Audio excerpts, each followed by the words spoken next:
Hey there. Today we're talking about emotional regulation, loneliness, and figuring out what the heck to do with it. Now you may be asking yourself this, hey man, why are you so lonely? Well, I'm an only child, so your boy was by himself for a while. And I've always been searching for a brother and a sister, you know what I mean?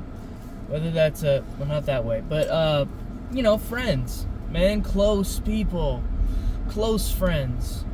Because my family's small. My family, since I'm an only child, I'm small in that way, but also in half my family from one of my sides is just not really present in my life, and the other half is not in the same state as me. So it's just me, my parents, and that's it. There's nothing else there. I ain't got no one else.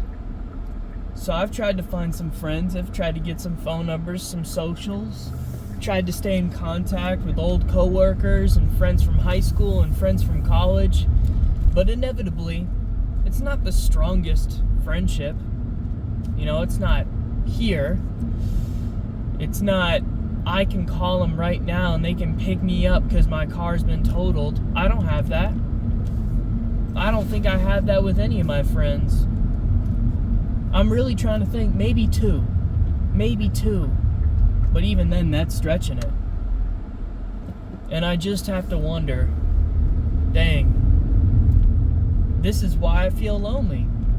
I mean, I need some friends that I can depend on. And I don't want to depend on them, but I need to know that if I was ever getting shot in a bad situation, or my car got totaled, or my car ran out of gas, I got a flat tire, I'm on my way to work, I just need someone to come pick me up and bring me to work, and I'll deal with my car later. Something.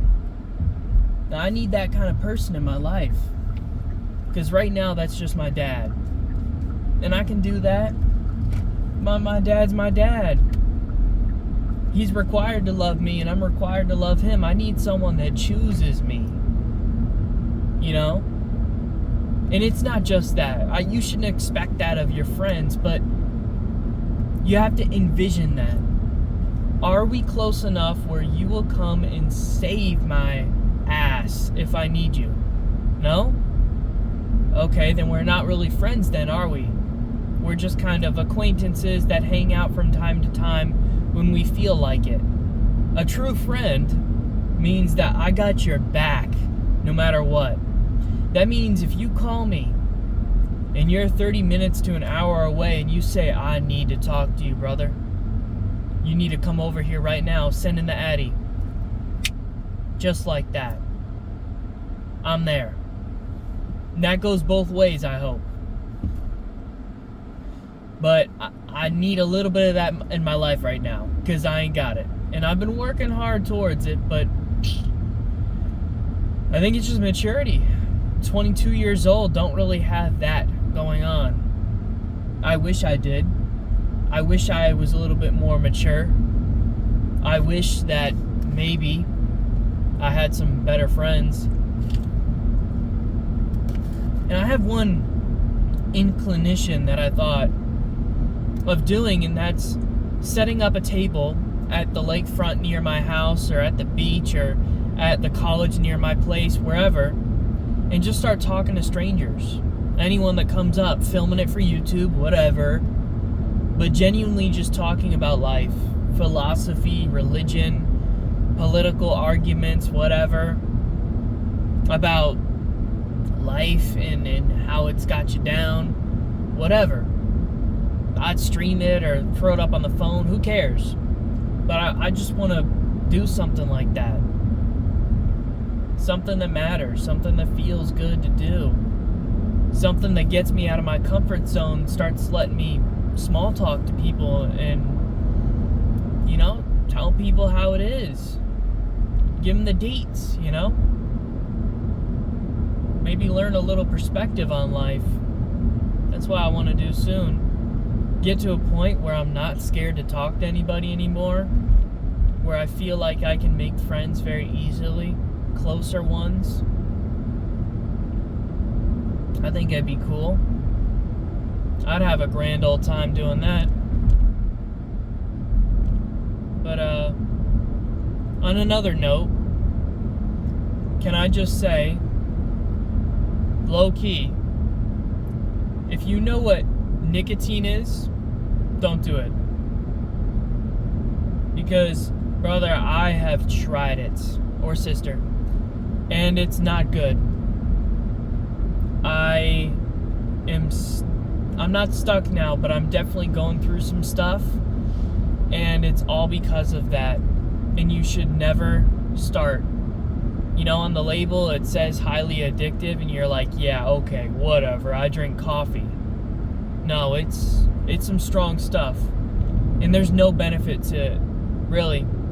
There's no benefits whatsoever. You might as well drink an extra cup of coffee, get the stimulation, get the dopamine increase. It's not better. I promise you, you might as well drink some extra cups of coffee, because you can definitely put down the coffee later. Nicotine does not do that. It is hard to manage.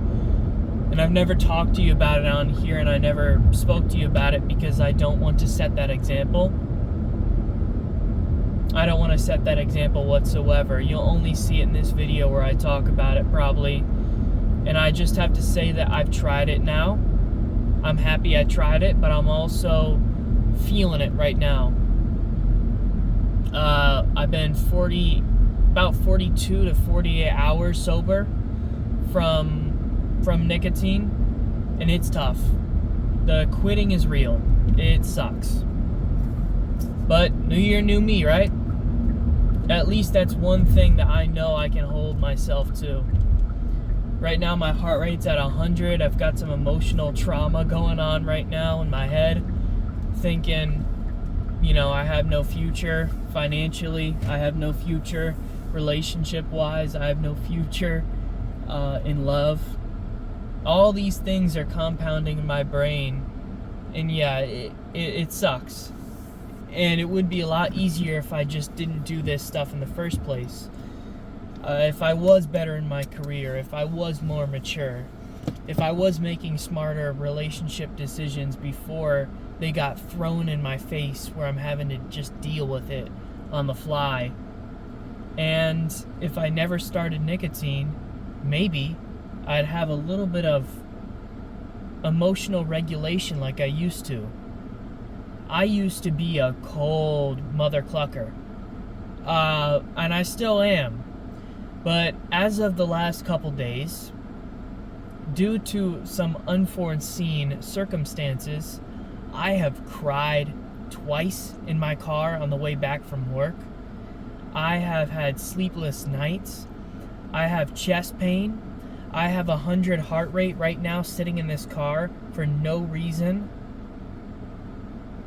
It's crazy. I'm actually stressed out right now. I've never been stressed in my life. Not that I remember. I used to be cold. I used to be absolutely mad at myself for not feeling anything around anyone. I used to feel lonely and sad that I was lonely. I still am, but now I'm actually stressed about it. Before, I just didn't care. I was like, yeah, okay, well, it sucks, but whatever. But I'm now visually showing symptoms of irritation, stress, anxiety, because of those lonely, sad thoughts that are stuck in my head. And it's probably a multitude of factors that are playing in my head. It's not just the nicotine, but it certainly is a factor. And it's definitely causing some strain on myself. And you might be asking, well, why not wait to quit? And I told myself that. I'm telling myself today, I still have a vape in my trash can right now that I could go pick out. But when I get home, I'm going to take my trash can, I'm going to tie up the garbage bag, I'm going to throw it in the garbage, and I'm not going to look back at it. And I'll give you an update. If you want to know, I will not touch that thing. Because the temptation is there. The hunger for it is there. But I'm not going to succumb to it. I'm better than that. My willpower is stronger than that. And after a week, 2 weeks, 3 weeks, 4 weeks, I'll be good again. And at least that will be out of my life. Now, in terms of relationship and career and getting kicked out, moving out, my grandma going to the hospital, who knows? I got a lot of other problems in my life right now. My dog that I've had since I was a kid, she's getting old. She don't remember nothing. She don't hear nothing. She don't smell nothing. She don't see nothing. She barely eats and she poops all over the place. So yeah. Our chickens right now, they're not laying many eggs, maybe a dozen a day. We've got 24 of them. That doesn't make any sense. So, our chickens are starting to get older too. My dad, he's stressed out at work and he's coping by putting in all of his work in the garden. But his wear and tear on his body and his age is starting to show. And that scares me. My mom, with her work, she needs to retire early, but she can't. She's a school teacher and she's kind of stuck working there. And she can't really escape it. So she hates her job, my dad hates his, and I'm starting to dislike my job. And I feel like I have no escape because it's the best job I've ever had, and it's the most money I've ever had, but it's still not enough, is it? It never is. But anyways, that's everything for now. I hope you have a good one. I'll talk to you later. Peace out.